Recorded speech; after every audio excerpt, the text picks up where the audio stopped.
Welcome, everybody, to the Sonoma Spiel. My name is Tim Zahner with the Sonoma Valley Visitors Bureau. We are in the middle of summer here, and that means there's no clouds in the sky. You wake up in the morning, there's no clouds in the sky. You look up at noon, there's no clouds in the sky. The sun goes down, there's no clouds in the sky. But in the morning, if you look, breaking at dawn, there might be a beautiful globular balloon rising over the hills of Sonoma Valley. And that's why this week I have a very special guest. I know every week I say I have a very special guest, but this time I actually mean it.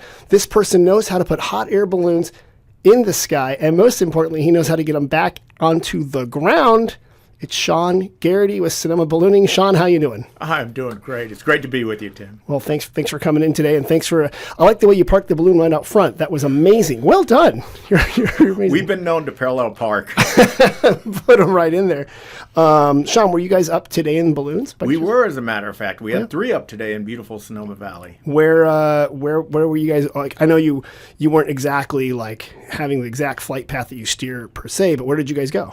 Well, today we took off. We zigged and zagged, and we ended up over by beautiful Dunham out in the Carneros region. Oh, some cool artwork out there. Very beautiful artwork out there. Kind of check that out there and stuff.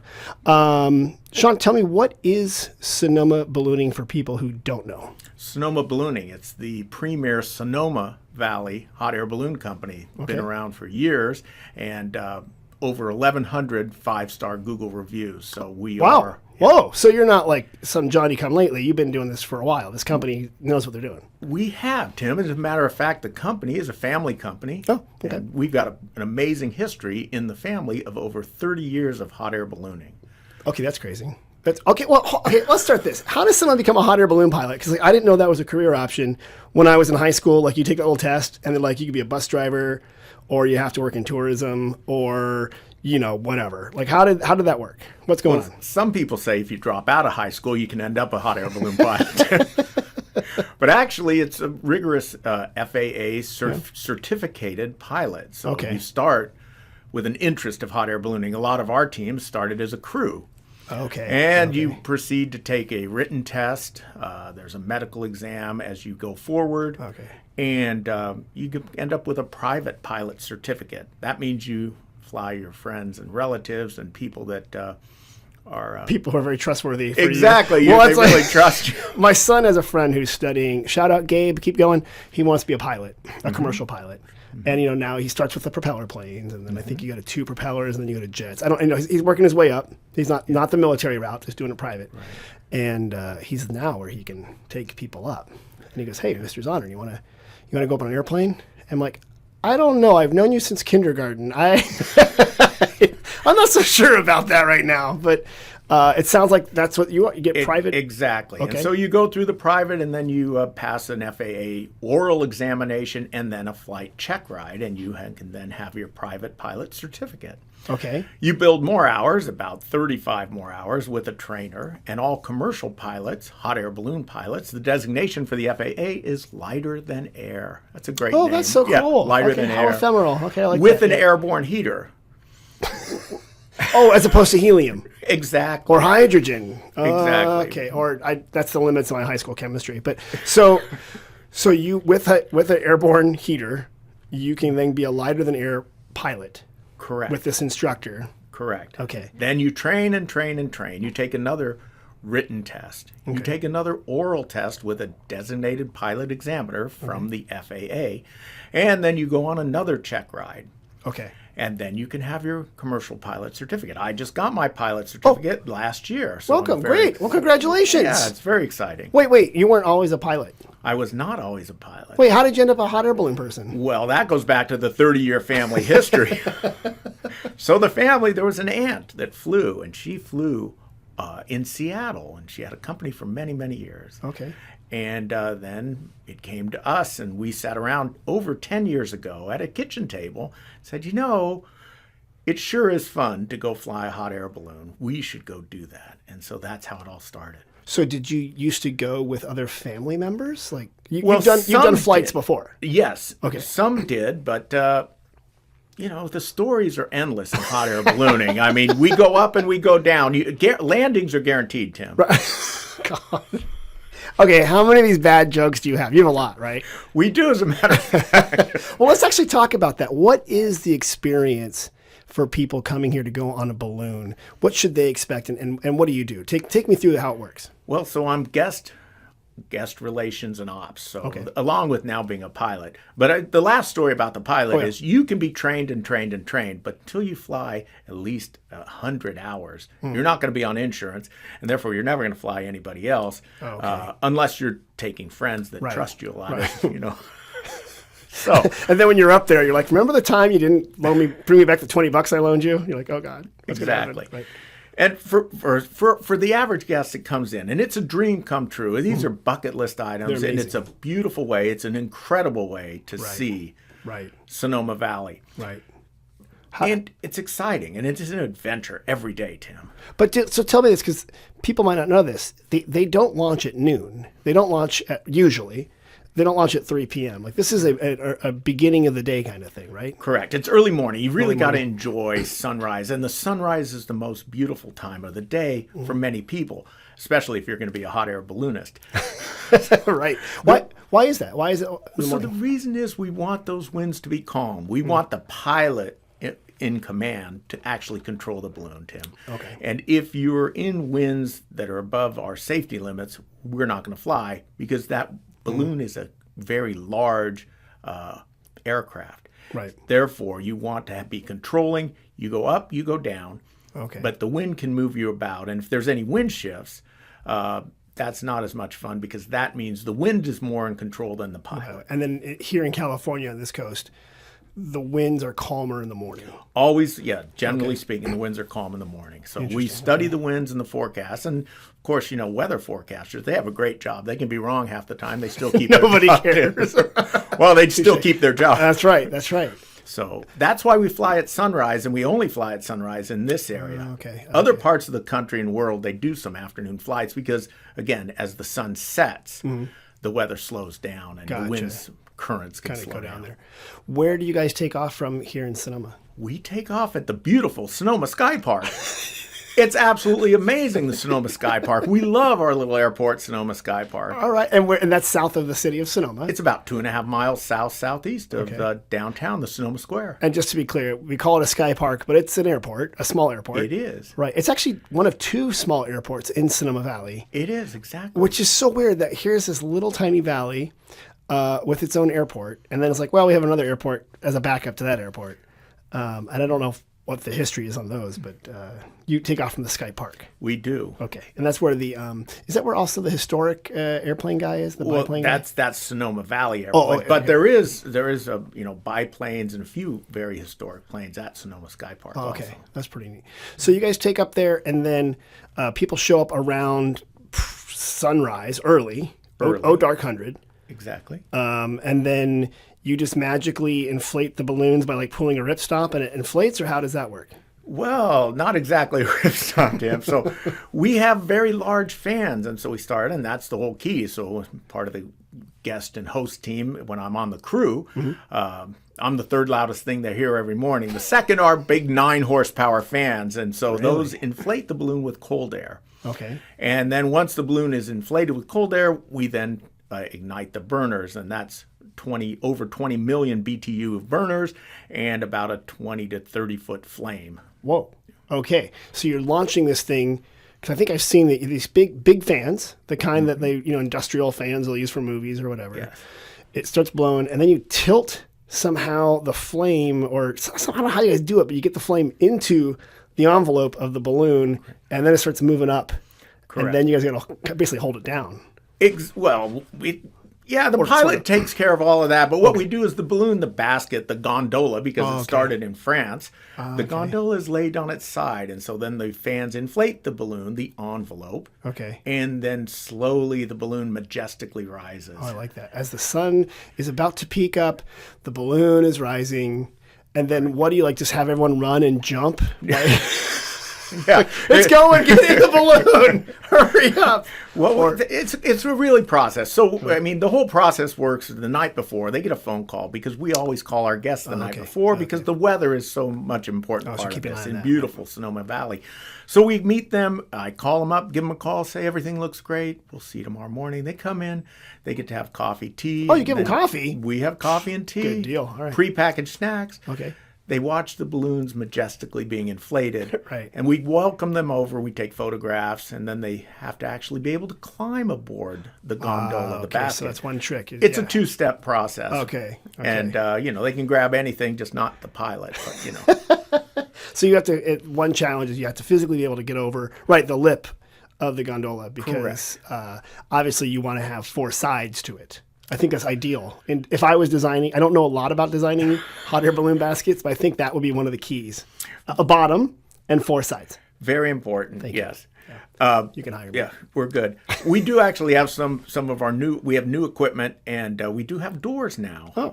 But generally speaking, we want people to be physically able enough to stand for the flight duration, about an hour. And so, and we won't fly anyone that's expecting because, we don't have any wheels on these aircraft.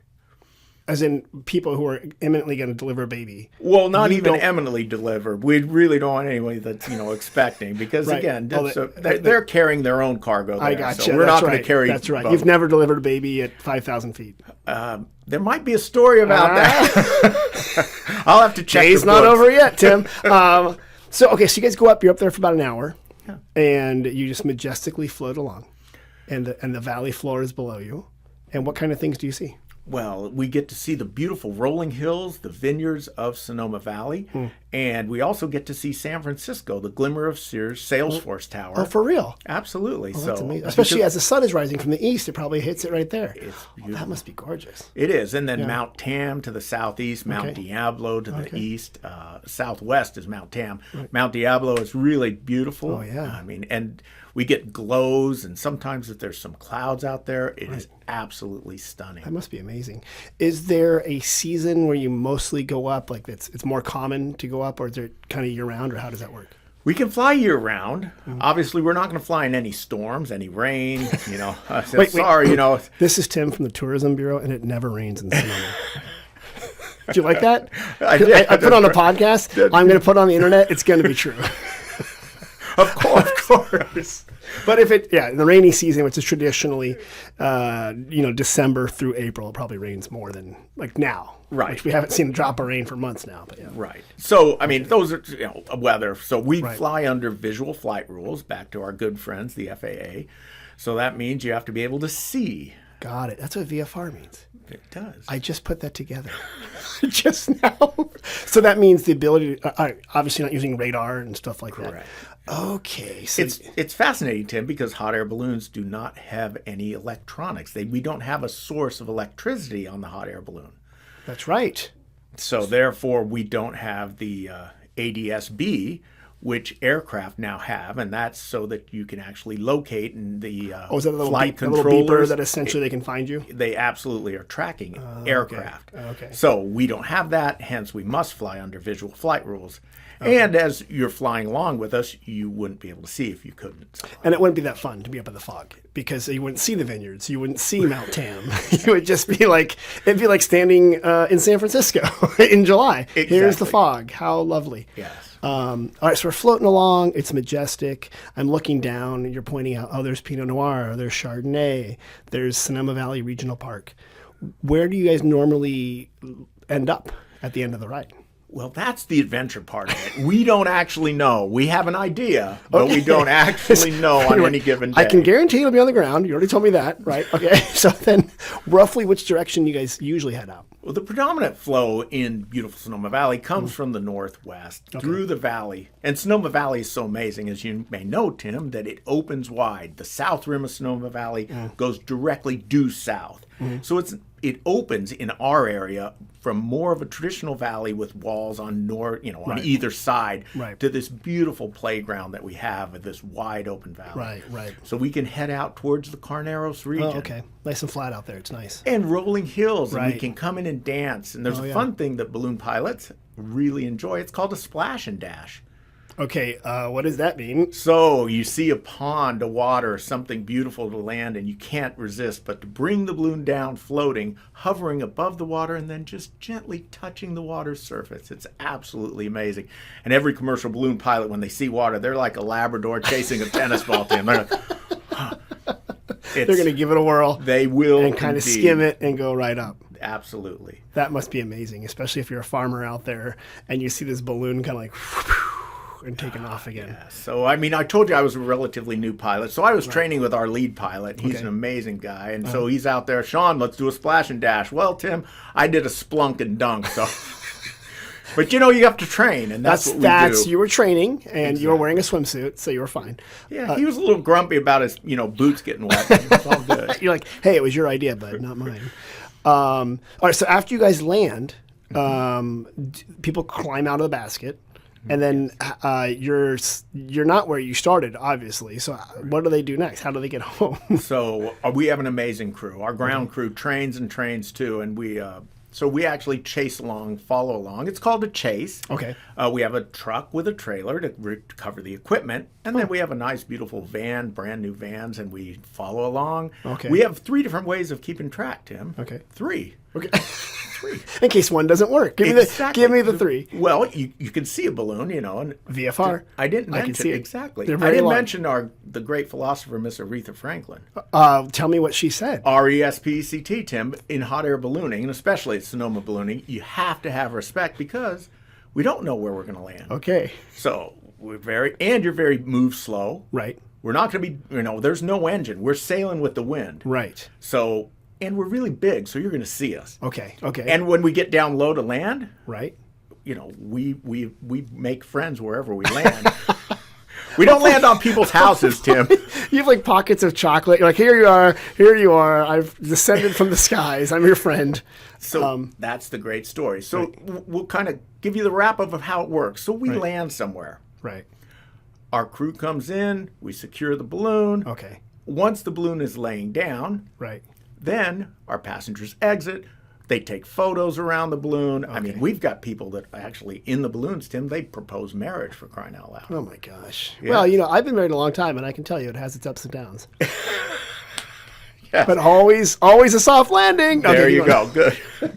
So we collect the equipment, and the passengers take photos. They jump into the van, and we bring them back to Sky Park, and we have a champagne toast. Oh, you do? Absolutely. Oh, that's great. Okay. So that goes back to that respect in the landowner relations. Right. And the champagne toast dates back to the origins of hot air ballooning. Yeah, were there just a bunch of French people with baguettes and brie, like just jumping in balloons, or what's the story here? Pretty close, Tim, but it was 2 brothers. Okay. 2 brothers, Montgolfier, 1783 in France. Okay. Oh. And so that's like 243 years trying ago. to escape the guillotine. That was like French Revolution times. Okay. Exactly. And it was King Louis XVI, and Marie Antoinette was his wife. Oh, okay. So wait, these Montgolfier? Montgolfier. Okay, yeah. So these 2 French brothers. So they went in their backyard. They saw the smoke going up. They were curious. They had a little satin balloon, and they put it over the smoke. It went up, and they said, "Wee, wee." Tim, we don't know what they said. Stop. Well, of course they said we. We should go on. We. So they did. They were curious enough. Okay. They made a larger balloon. They sent up a rooster, a duck, and a sheep in a cage, in a clay pot, and they thought it was a smoke, so it's a smoky hay fire. They went up and they survived. Now, if you think about it, no one knew what would happen going up in the atmosphere. Right. So they go up, they came down. So now they had to go to King Louis, say, we want to send up humans. He said, send up prisoners. And of course, they had to argue with him because it was King Louis. Right. But nobody, and there was multiple reasons, right? 1, a prisoner wouldn't know what to do. Right. 2, why would a prisoner have the honor of being the first human flying in a hot air balloon? Okay. So it's a true story. The 3rd person that went up that day, the 2 brothers went up. 3rd person was Pilatre de Rossière. Okay. Pilatre, Tim, that's where we get the name pilot from. It's God's honest truth. For really? We For named real. it after him. Okay, I like that. They go up, they come down. Here's where he ties into the champagne. The villagers, farmers, and fields of France, you could only imagine. Smoke and fire in the air coming down. Of course, they thought it was the devil. Yeah, the devil was coming after him. So, of yes, course, they started attacking the equipment. Their stories. Smashing it. They're just like, yeah. So, okay. Now this is not good at all. No, this is bad. The story's bad so far. The boys figured out, look, we've been hanging out with the king, and back in the day, only wealthy people had wine and champagne. Okay. They had wine and champagne with the king's insignia on it. They threw it down to the villagers' farm and said, don't kill us, don't break the equipment, it's expensive.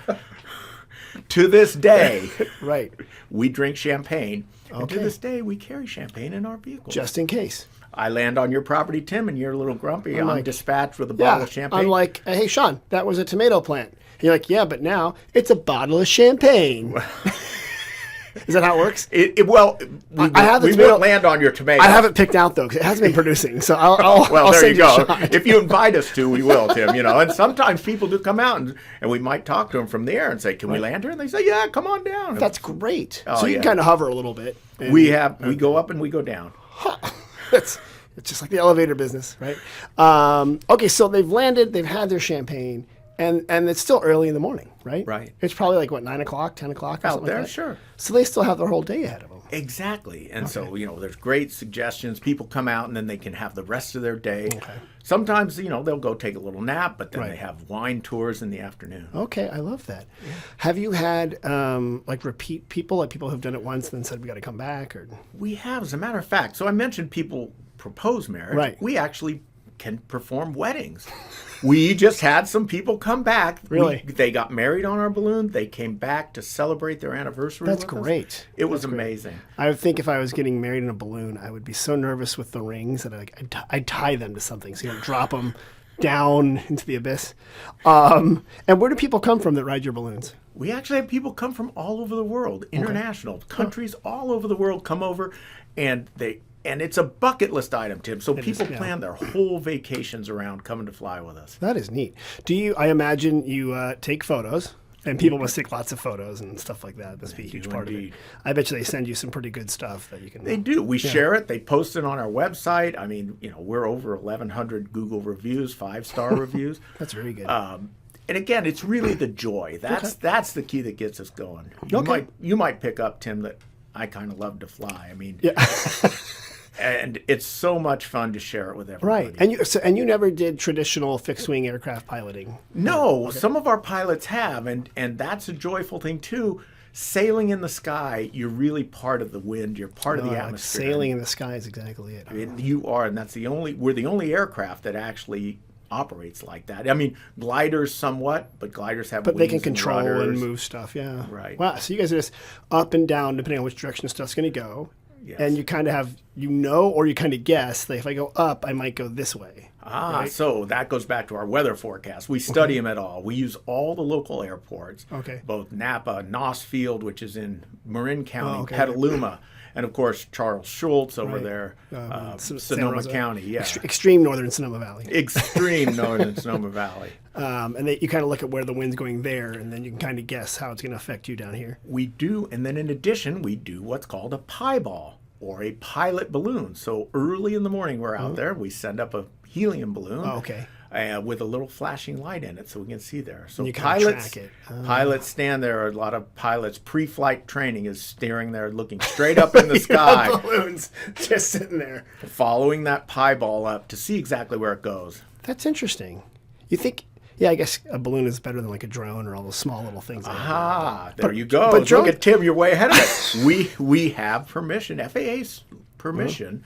An arduous process with the FAA, not because they're not friendly, it just takes time.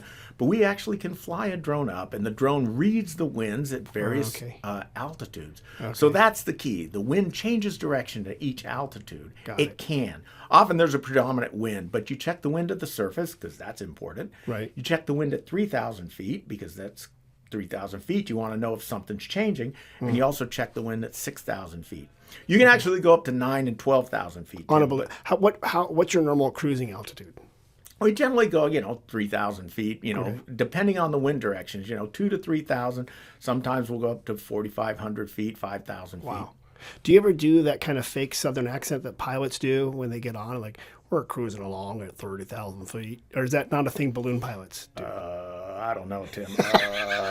We're going to be landing here. You're free to room about the cabin. No, we don't do that, Tim. And how many people fit in the basket or gondola? How many? Well, in the basket and gondola, they're large balloons. We have some that could actually hold 16, maybe gusting to 20. Well, that's big. It is. Maybe gusting to 20. Yeah. Oh my God. This is how pilots talk. I got myself with that one, Tim. How many chicken nuggets do you want? I want 8, but it might variable up to 12. That's exactly true. But we run 14 generally because that's what'll fit in a 15-passenger van with our commercial driver. Oh, of course, you got to get them out of We do have to field. bring them home. Right, that makes sense because that's the way it is.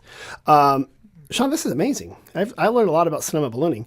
But we've been doing this now for 25 minutes, which means it's time to do an ad. Are you ready? Sure. Do you know that you do ads now? I'm going to hand you something. Oh, man. We're going to do an ad for the Sonoma Plaza Tasting Pass. Sean, right. are you familiar with the Sonoma Plaza Tasting Pass? I'm going to learn all about it. This sounds beautiful. So, Sean, let's say you come to Sonoma and you want to do a bunch of wine tasting, but you don't know where to go. And you don't want to deal with all the different tasting fees and stuff like that.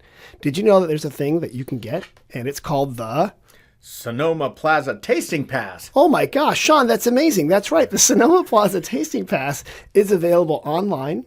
It gets you tastings at 3 different wineries and tasting rooms around the plaza. It costs $69, and it requires no paperwork. It's just delivered via email right to your own phone. So that's epic, Tim. That's amazing. It is. It's fantastic. What I think would be great about the Sonoma Plaza Tasting Pass is that you can go to Sonoma Ballooning and do a beautiful ballooning experience. And then that afternoon, you can go to the Sonoma Plaza Tasting Pass. It's just fantastic. You're basically a pitch man right now. You're the best. You've done it. That was it. Operators are standing by, and you can find it right here. Sonoma Plaza Tasting Pass. There you go. Call now. Operators are standing by. But wait, just hit the QR code. We're modern, Tim. Just go. And you can find it at SonomaValley.com. Which reminds me, now that we're done with the Sonoma Plaza Tasting Pass, good job. Job. What's the website for your company? SonomaBallooning.com. Oh, okay. SonomaBallooning.com. That's easy to remember. It is. It's like it takes exactly what you do, ballooning over Sonoma. Right. You put those two together, and you put .com. So SonomaBallooning.com. SonomaBallooning.com. Sean, you're amazing. Sean, let me ask, what did you do prior to ballooning? Like, what was your background? Fascinating. So I don't know. I was in marketing. No, I was in sales. No. I was actually in real estate lending in corporate. And there for all of us millennials and all of the world, I have to apologize. I did crash the world back in 2007. It was your spreadsheet that did it. You're the one. You didn't carry the one. And that one column. And then all of a sudden we had mortgage-backed security. Yes. Well, the Big Short. Yes. So I was in various levels of real estate lending, which is a high-pressure environment, right? Yeah. Because I always valued relationships, Tim, and that's the key. And you'd call somebody up and you'd be doing a deal, but it was a bid. Right. And they'd say, Sean, you're great. We love you guys. But somebody plussed your bid. You said they plussed my bid. What does that mean? 1/64th of a basis point. So basically, like they went up a tiny bit and like you lost 5 pennies. It's like, see you later, bye. Thank you very much. And it was also pressure packed. Real estate's a beautiful thing. We love real estate, and Sonoma Valley and all of Sonoma is beautiful. But again, it was a lot of pressure because if as being the lender, you were always taking the blame. You were taking the heat for everything. So you were were you here in Northern California? Or I was, yeah. Oh wow. Came up. That's how I grew up San Diego way, and then I came up to Northern California. Well, San Diego is America's finest city. Well, that's what they say right on their own sign that they themselves write about themselves. Exactly. And it's paradise crowded, which again, it is when you grow up there. Were you any family members in the military, or were you down there? No. Well, I did have family in the military, but it was just we got a transfer. Back in the day, General Dynamics Convair had a big military presence in San Diego. But I had the opportunity because again, you get a independent streak, you end up a hot air balloon pilot. So I came up to Northern Cal and been here ever since. That's great. And it's just absolutely beautiful. Okay, so that's kind of a long way to go. And it is, my son watched The Big Short when he was like 18. He goes, Dad, did you know about this? I'm like, oh, son. Let me tell you about the tourism business in 2008, 2009. Exactly. It was funny. So it was, he was like, I can't believe this. I'm like, oh, crazy times. And you know what? I hope you never have crazy times like that to my son and my kids and my daughter. Exactly. And so from that pressure, right, all of a sudden from the joy of that, and it was still a relational business. It was just very, And you always had to close on time, right? A real estate. If you missed by a ABC. day, boom. ABC. So when you get into hot air ballooning, it's just pure joy. It's making people's dreams come true. People are happy to see you. I mentioned the marriage proposal. So Right. there's a story. So we're watching a balloon, and balloons and power lines don't mix, and so there's a balloon. When we're kind of watching him, and he's settling. His power line wasn't too close, but it's still like he's settling near a power line. We're like, what's going on? Well, the story goes that the guy was down on one knee. He was pouring out his heart to him, his soul, his liver, his kidney, his spleen. He kept going All on his vital organs. on and on and on. Well, finally, Timmy gets to the part of "Will you marry me?" Well, by now the pilot has to burn, so it's "Will you marry me?" What'd she say, Tim? What'd she say? She said yes. Okay. We never found out the answer. Right. And was the pilot like, "Hey, let's get with it because there's a 420 kilovolt wad over there. Let's go, buddy." Yeah, I mean, the pilot will fly the balloon no matter what. That's touche. the key. That's right. So he doesn't care. We do. So, and to this day, we don't know if they got married or not because he just let that be a lesson, grooms. Keep it short. Keep it short and sincere. Well, but we do it all. We take care of people. We really enjoy it. I mean, good. From anniversaries, birthdays, Okay. all types of family celebrations. Has there been a particular flight that really stuck in your mind, or like a famous person, or like someone who was super excited, or? Well, we get them all the time. We had a group of 11 come out today, and they just were joyful. Memphis, Tennessee, and they just had a beautiful event. And we've had groups as large as 75 folks come out, corporate events, team building exercises. Okay. So you can do more than 11 people. You have more than one balloon. Oh, we do. Okay. We can fly. We can fly all the balloons to fit the sizes, but we can roll all the way up to whatever people need. And then, do you sew the balloons yourself at night, or how do you get a balloon? How does that work? Well, we do have one of our team leads. He's just got certified by the manufacturers to sew and repair the balloons. But there's a certified FAA repair station that we work with if anything does need. Got it. And if you buy a new balloon, do you just go online to balloons.com, or how does? Well, there's several different manufacturers, a handful at least around the country and around the world that manufacture the balloons. Okay. And you can go out and find a balloon if you just. If I want to go buy a balloon, you could if you wanted to. Talk to that FAA guy that you keep bringing up his name, and then I could become my own personal pilot. Yes. And convince my family, trust me. We can do this. If you own the balloon, the FAA may have some conversations with you. If you're flying around a Class D airport, because again, to become an FAA certified, certificated balloon pilot, it's rigorous. You need weather, you need flight operations, you need airport briefings and all the airspace. The national airspace is very important. That's where we all fly. Okay. So airports are controlled spaces. Napa is a controlled E airport. Santa Rosa Airport is a Class D airport. So they have a control tower in operation from 7 a.m. So you better know what you're talking about over there, because you got an ATC guy calling you out. And he'll get you. They'll say, "Hello, what are you doing? Hot air balloon. How about if you land?" But we follow along. We have great friends over there at Charles Schultz too. That's a good spot. Yeah, I never thought about buying a hot air balloon, but I do know when you mentioned the Hot Air Balloon Classic, which has been happening for a long time in Sonoma County. And they have all these beautiful designs. They used to have the purple people eater or something, and there used to be one that looked like a cow. And I don't know how they designed these, but those are really fun to kind of see and go to those events. Do you guys travel to other of those ballooning festivals? We do. So our team and our Jeff, our lead pilot, has flown all over America. We have a pilot that's flown all over the world, Mexico, Oman, in the Mideast. Okay. But Albuquerque is the headquarters of the international. Right, there's some balloon huge fiesta. I've seen these photos of just balloons, and that just is amazing. Up to 1,000 balloons and 1,000 pilots and 700-800 balloons. So it is the world capital, and that always happens about the first 10 days around that of October. Okay. In Albuquerque, New Mexico. It could be kind of hot in the summer, right. So fall makes more sense. Reno also has a pretty good festival. And, there's also another aspect of ballooning just beyond taking passengers up, but there's a sport.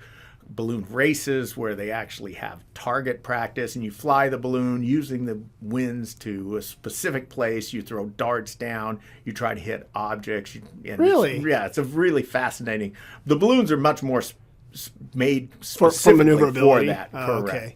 And they do that in the United States? Yes. So Reno's a big one, and there's world championships around the world where you go and fly off. Oh my gosh, that'd be kind of cool to check out. It is. These smaller balloons are a lot of fun too. I mean, we love the bigger balloons because we take people and we get to share Sonoma Valley with everybody. Right. Okay, I love that. I never knew. Today I learned a new race, and I know the Olympics are starting soon, so maybe hot air ballooning would go back to France. This would be the year they could have done it. They could have gotten a goat and a chicken and a pig or whatever it was, or a rooster, a duck, and a sheep. Oh, there you go. Walk into a bar. Yeah, exactly. That's amazing. John, this has been great information. You should do this for a living because you know a lot about ballooning. I'm really impressed. Again, give me the website if people have questions and more information. Sure. SonomaBallooning.com. Okay. And SonomaBallooning.com. And how long in advance do people need to book right? That's a great question, Tim, because some people will book even up to like 9 o'clock the night before, 10 o'clock the night before. If there's space, you can take them. If there's space, and you can easily book right online. Okay. And then do they have to wear a special pilot outfit and a helmet? I saw that Red Bull guy jump off a balloon. So is that what you guys wear, or can they just wear normal clothes? Yeah, so normal clothes are great. In the summertime, we were always, the key is wear some sturdy shoes. We always say like tennis shoes, right? Oh, right, yeah. Now, but Tim, if you're a regular flip-flop guy and you say, hey, look, I'm really good at flip-flops, well, okay.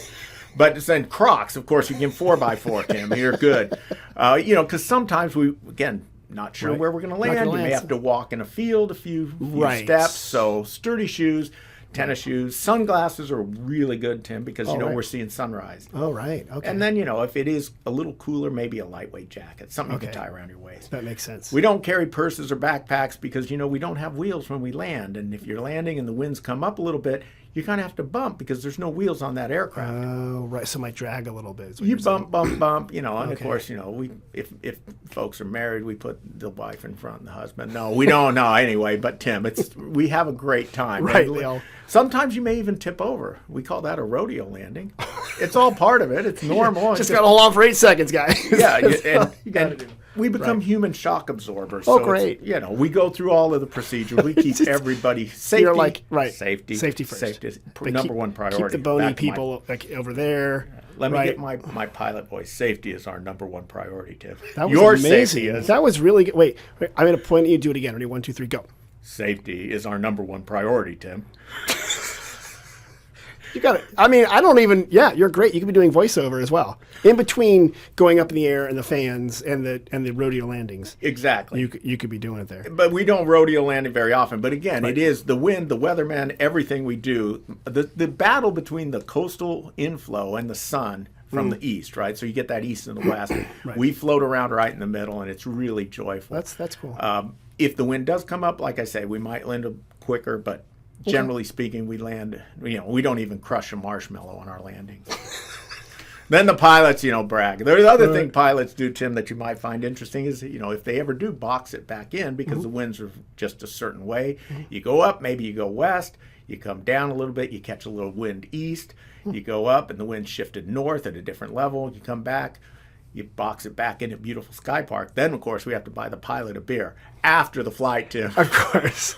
That's the equivalent of like a hole-in-one or something like that, right? Exactly, yes. Boxing it in, you landed where you took off. Right. Oh, that's interesting. Yeah, it's okay. The crew's really happy about that. They don't have to chase it all. Right. Right. Okay, but it's beautiful. Well, Sean, you know what's going to happen next, right? Just like hot air balloons come up and they must invariably come down. Right. We've reached that point of the podcast where you're going to help me answer questions. Sure. So, you're prepared. You're a pilot. I can do that. You can do this stuff. So this segment is called We Get Questions. And remember, 2 visitor centers, people asking stuff, call, text, email, blah, blah, blah. Here we go. First one. This one was on Facebook. And the people asked, and you're going to know this one. We're going wine tasting, but we don't want to get our wine hot in the car while we're visiting. So how do you avoid having your wine get hot in the car while you're visiting wineries? Or do you buy the wine? How do you do that? Well, drink it, of course. Okay, fair enough. But they're buying like a case. Okay. Yeah. So what are some ways that this is you're going to Caddis Winery on the Plaza because you went the tasting pass, right. And then you're going to Gloria Ferrer for some sparkling. Perfect. And then you're like, I'm going up Valley to VJB. and you go up there. But you got wine. You bought wine at 3 bottles at each. What's a good way to keep it from getting too hot? You either are prepared and have an ice chest. Okay, good one. So that's a good one. Right. And also there's now insulated bags, so you don't need a big ice chest. In fact, that's what we prepare our champagne in for our guests. So we put a big, nice bag, a little ice block in it, so it can hold, when you get 2 of them, we can hold up to 12 bottles of champagne. Correct. So yeah, and those insulated bags are like Sonoma Market, Whole Foods, all of them sell those kind of grocery style bags that are insulated. Right. And they have zippers. Right. So a lot of people just put their wine in there. Right. Like drop a little ice thing in there. Right. And you put it in your trunk. They'll obviously have it in the front window of your car. Right. It'll be fine. Exactly. For the day. Some people just you can bring other wine with you into another winery. They understand that there's more than one winery. And as long as you're not drinking it there, you can say, I don't want to leave it in the car. There may be other wineries, Tim, but let me tell you, there's only one Sonoma Ballooning, all right? Well done. I'll cut that one out, too. I'm like, here's your ad, Sean. Okay, so that's good. Yeah, just bring it. Other people, if you're staying at a hotel, drop it at the hotel. Absolutely. Midway through. And, the concierge, you can talk to the concierge. They know a lot of these things, and they can help you out. And there's even the Sonoma, what's it called? The wine, oh gosh, it's an insulated thing that you can roll, and I forgot the name of it, but you can bring that with you and pack stuff into it. Okay, I got this actual text. Ready? All right, here we go. Hi, I went to high school with your wife. We are visiting in October with another couple and want some ideas for where to stay and what to do. Got any ideas? Signed, Suzy Sajoac from Green Bay, Wisconsin. Green Bay, we love Wisconsin. Now, I'm not going to tell Suzy that the happy cows live in California. And they actually, sometimes if we land, they come up and they think we're a big bale of hay. They love you guys, yeah. But so, obviously go hot air ballooning. Obviously. And then, there's wineries. You cannot go wrong in Sonoma. You can't. So I think hot air ballooning, wineries. If you're in the far reaches of the most utter, northwestern Sonoma County, you could always go to the Russian River. You could always go. And the Russian River is great. It's not far from here. And they have redwoods, and you can cool off in the river. What you could probably do is start off your morning at Sonoma Ballooning. You can then head up valley. You can buy some wine, put the wine in the insulated thing that you bought ahead of time. Then you could head to the Russian River for the hot afternoon, enjoy the river, and then you could come back and have dinner like at Salt and Stone in Kenwood. Absolutely. Or Glen Ellen Star, aptly named because it's in Glen Ellen, or something like that, right? Oh, and all around the beautiful Sonoma Square. And if you were here in Sonoma Square, if you were in summertime. Well, so many things to do. The market. Tuesday night market is fantastic. That's a great market. We love it. That's a good one. So Suzy Sajoac, I hope that answers your question. And I will be texting you again with more ideas. But I answered it right now on the podcast. See, good job. All I had to do was call a balloon pilot for the answer. This one's interesting. The national figure sent us this one into us, a well-known national figure. I'm retiring in a few months after a long career in the public realm. I still want to stay active and use my skills for helping people and problem solving. Is it possible to become a volunteer at the Sonoma Valley Visitor Center? Yes, absolutely. And when you're there, you'll know all about Sonoma Valley. There's the multitude. It's perfect. It's a good place. The volunteers are great. And whether you've got a lifetime in the mortgage industry, or you were a police officer, or you were a teacher, maybe you were a politician for 40 years on the national stage and you're retiring, you could be a volunteer at the Sonoma Valley Visitor Center and actually answer these kind of questions. Perfect. Sean, you're amazing. You got it there. I heard somewhere that travelers could bring wine onto their Southwest Airlines flight from San Francisco or Oakland as their carry-on.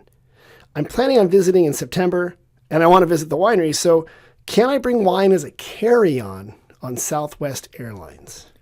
I'm going to have to put I don't think so, Tim. I just don't think so. That's got to go in the luggage. Sorry about that, team. And I love Southwest because we have that same warrior spirit. Like, look, And no assigned seating yet. Well, we actually do. That's a weight. We do weight and balance distribution. Right. We do. We like that balloon to fly nice and level. So we will, kind of position people. Right. But they don't actually know that. Until you get in on there. over. Yeah. We don't really. You're like, Joey, you look great. Stand right here. Perfect. Welcome aboard.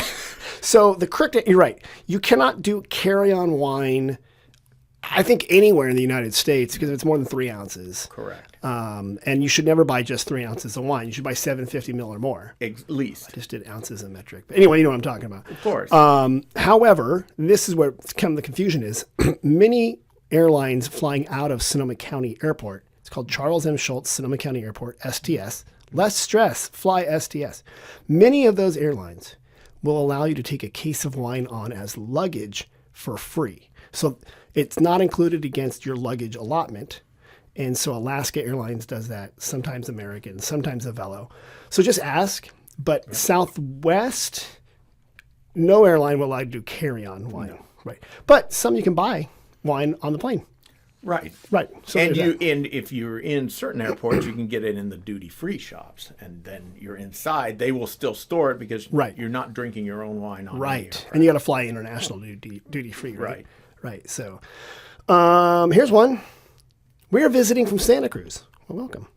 We used to come up here 30 years ago. Wow. And just wander around and stop at wineries along the way. Can we still do that? Or are all the wineries on the plaza now?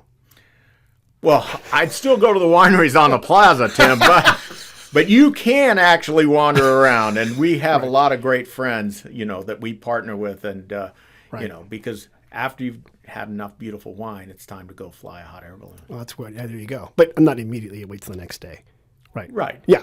Or fly early and then. And then go there. Right. I'm just trying to protect us from the rules here. Yeah. Okay. You're right. So you can actually the wineries that were there 30 years ago in the vineyards, they're still there. Yep. They're still there. So you can absolutely explore and wander the valley. You can also go to the Sonoma Plaza. I hear there's a tasting pass, and go to those tasting rooms. As a matter of fact, if you book Sonoma Ballooning, you'll see all the wineries you can visit later. Absolutely. Right? You can see the Carneros and stuff right there. You'll visit them. Okay.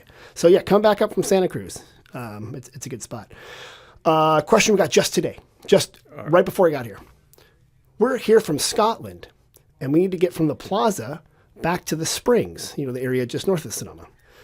But my husband is taking our car for the day. Is there a way to get from the plaza to the Springs without a car? From the plaza to the Springs without a car. So up by just past McDonald's, Vasperano. So it's not far away. Is there a way to do it? Wow. You might have me there. I mean, we could fly you there in the hot air balloon, but, I don't know, Tim. What are you putting a rope ladder down? You're like, okay, there's McDonald's, there's Taco Bell. That's your stuff. Oh, not the Sonoma trolley. No. Well, so trolley is fantastic, and that's a great way to do it. But you're so spot on. There's actually a free bus.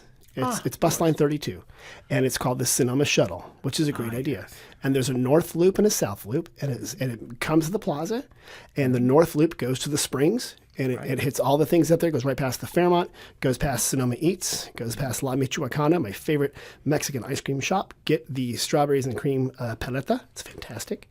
And there's a little loop. And then the south one goes down by Temelec. So it doesn't go all the way to Sonoma Sky Park, but it goes all the way down southern part of Sonoma in a neat little loop. So, yeah, that's free. Beautiful. It's easy. And the woman was so funny. And she had this very thick Scottish accent. I'm not even going to try to do it. But she says, but I'm not from here. I have to pay. I'm not a pensioner. I said, no, it's free for everybody. Right. And she goes, this is the most wonderful place ever. She goes, you have wine and a free bus. Perfect. Like, I guess so. It knocks everything off. So that's a good one. Final question we got. And someone filled out a form on our website, and they were asking this. I am looking for a winery to sightsee by my own car. Like, I'll get myself there. But I don't want to taste. I'm the driver. But all I want to do is walk in the grapevines and take some photos and see something beautiful. Can I do that? Sure. I mean, that's what we're here for. You go see that winery. You can pick any winery and tell them, I want to go and see the photos. I mean, we have great friends all up and down Sonoma Valley. Yeah. And most of the time, if you just go in and check in at the tasting room and say, I just want to take a photo of the vineyard, they'll be like, okay. Now, I do want to caution, don't walk into any vineyard, because some aren't wineries. Some are just farmers. Not just farmers. They're farmers. But they're not open to the public. And they might not have the insurance to have people on their property. Right. But you can walk St. Francis Winery. It's a beautiful winery. It's in the northern part of Sonoma Valley. They do have a vineyard walk. You can take a little stroll in their vineyard and explains how they're growing stuff. And Loxton Cellars, which is up by Kenwood, he often will have people at the crush pad. And you don't have to taste wine. You could just say, I'm interested in this and I want to take a photo. Exactly. Right. But you're right. Just they go love ask. photos. Ask is the key. Because Sonoma Valley, we're very friendly. And that's how we always ask. Right. And usually I get dispatched, a guest relations guy. Hey, Sean, go talk to somebody. And I'm like, okay, you here just we show go. Up, hey, everybody. It's like, how you doing? How you doing? Hi. And we do. I mean, Tim, we have, we take maps, we take names, numbers, because it's all about respect. And that's the same thing you said. If you ask, you're showing respect. Right. Because the grape industry, the wine industry, it's a lot of work. It is. And it takes a lot of energy and time. And so you may not know what you're walking into, but if you ask, correct, you're going to be welcome. Sean, you had a great point there, especially as we get into harvest. People often don't understand there's a lot of machinery that is a farm. There's tractors, there's hardworking men and women harvesting things with sharp implements. So don't just run out there at that moment and just get in their faces and stuff, but go in and ask if you can do it. And they'll usually say, sure, go over here, but we're picking over there, so avoid that. Right. Or we're bringing stuff into the crush pad, stand right here and you can watch it. Exactly. And that's fun, right? It's so much fun. That's the way it is. Sean, have you been to the Broadway in Sonoma yet, the new performances that are doing? No, but one of my daughters is an actor, so really? I'm going to tell her, yes. Oh, I'm going to give it to her now. They're doing their shows. Transcendence Theater Company is doing their shows this weekend. They're also doing it next month and the month after. So they do 4 shows. They do like a Thursday, Friday, Saturday, Sunday show. They do it just north of the plaza in the Field of Dreams. And it's beautiful. And the theme right now is 50s, 60s, 70s, and 80s, rock and roll and musical review. And they have different themes. So it's kind of cool. It's happening right now. So you one of your kids is an actor? Yes. She's here in Sonoma? Or? Well, no, she actually was in Los Angeles, went to... I hear there's actors in Los Angeles. That's some sort of trend or something. It is. The Academy of Music and Dramatic Arts. And so... Really? But acting, it's a little staccatic, right? So and there's a few actors around. Unlike hot air balloon companies, well, there's only one. There is only one. And is your child finding some work as an actor, or kind of? She is. But she's actually a tap dancer. So tap dancers are that kind of very specialized, right? Ballet is beautiful, and there's a lot of ballet. Right. Tap is more so. It's a balance between you want to be a performer and she's also a tap teacher. Oh, that's great. So, but then you need time off, but you need somebody to sub for your classes. Is she teaching down in L.A.? She's now back in San Diego way. So. Can we plug her tap dance classes? Well, she's all over Northern California. Okay, but if you need a tap, you just go to Northern San Diego County and you'll find her. She's the queen of Northern San Diego County tap dance. That's the answer there. Well, Sean, this has been wonderful. Thank you so much for coming on to talk about your business and about the ballooning experience. Can you tell me once again the website? SonomaBallooning.com. But Tim, it's even more exciting. We've opened Santa Rosa Ballooning too. Wait, get out of here! In the extreme northern parts of Sonoma Valley. Extreme northern Sonoma Valley, Santa Rosa, the big city of 100,000 people. It's not that big. But it is for us. So you guys have another sister company up there? It's a brother-sister company. Okay. It's all in the family, but it is Santa Rosa Ballooning, so it's 30 miles northwest of Sonoma. Just right over the hills. Right. It's a short balloon ride away. Well, and so, but really, Sonoma Ballooning, SonomaBallooning.com, that's the mother, and that'll take you also to Santa Rosa Ballooning there if you want. There's Santa Rosa Ballooning is another, but again, we work together, we can flow. And we fly, we land. Oh yeah, the Russian River. So you can do all the AVAs. We're over that way. I love it. All right. Well, then now I've learned not only so much about ballooning in general, but that you have Sonoma Ballooning and Santa Rosa Ballooning. SonomaBallooning.com will take you to everything. There it is. You can go to SonomaBallooning.com. But again, you'll find Santa Rosa Ballooning if you're looking for it. But that's if you want to be in the city. But Sonoma's where it's happening. I mean, Tim, we're in Sonoma, right? It's all Sonoma. No, but it's all and absolutely. And I think it's great. People can experience everything there. So. Absolutely. Great. Well, Sean, thank you so much for coming on. Really appreciate you having me here. After everyone has gone to SonomaBallooning.com, which also goes to SantaRosaBallooning.com. Please go to SonomaValley.com to see our deals, special offers, and everything that's happening here around, especially as we move into harvest. We've got the Vintage Festival coming up. We've got a big race event coming up at Sonoma Raceway. We, of course, got Broadway in Sonoma with Transcendence Theater Company and so many things. Mom and Dad, thanks for listening. And Larry, hope you're doing well. We will see you guys next week. Thanks.